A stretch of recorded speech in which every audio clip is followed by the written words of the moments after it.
যে পরিমাণ গরম পড়ছে এই গরমের ভিতরে টক টক একটু খাবার হলে কিন্তু খেতে ভালো লাগে।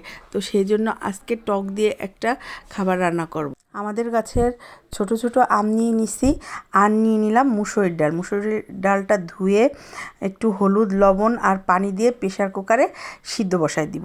তারপরে 2টা হুইসাল দিয়ে আমি নামাই ফেলবো। তো এখন বুঝতেই পারছেন আমি কি রান্না করব। আমি রান্না করব হচ্ছে আমের পাতলা ডাল। তো এই যে হুইসাল হয়ে গেছে, এখন আমি হচ্ছে কড়াইতে ডালটা নামাই ফেলবো। ডালটা নামাই ফেলে ভালো করে ঘুটে নিয়ে তার ভিতরে আম দিয়ে দিব। তো আম দিয়ে দেওয়ার পরে একটু জাল দিয়ে এবার পরিমাণ মতো পানি দিয়ে দেবো। ডালটা কিন্তু আমরা একটু পাতলাই খাই।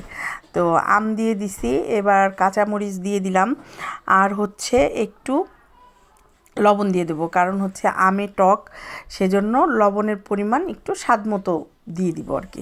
তারপরে ডালে কিন্তু আপনারা তো অবশ্যই জানেন, তারপরে আমি বলি, ডালে কিন্তু যত জাল হবে তত কিন্তু খেতে সুস্বাদু হবে। তো আমার ডালে অনেক জাল হয়ে গেছে, এবার আমি ডালটা বাগার দিয়ে দিব। তো বাগারের জন্য প্রথমে আমি কিছু শুকনা মরিচ দিলাম, এবার তেজপাতা দিলাম, আর 1 মুঠ খানিক হচ্ছে পেঁয়াজ আর রসুন কুচি দিয়ে দেব। তারপরে ভালো করে ভেজে নিয়ে এবার আমি দিয়ে দেব কিছু পাঁচফোড়ন। পাঁচফোড়ন দিলে কিন্তু ডালের ঘ্রাণটা অনেক মানে ভালো লাগে, অন্যরকম লাগে। তো পাঁচফোড়ন দিয়ে এবার ডালটা আমি বাগার দিয়ে দেব। দিয়ে তারপরে বেশ কিছুক্ষণ জ্বালায়ে, এই যে আমার হয়ে গেছে আমের পাতলা ডাল। ঠিক এইভাবে ডাল রান্না করে আপনারা এই গরমের ভিতর খাবেন, এটা স্বাস্থ্যসম্মত এবং তৃপ্তিও পাবেন। তো আরেকটা কথা বলি, পাঁচফোড়নের জায়গায় আপনারা জিরাও দিতে পারেন।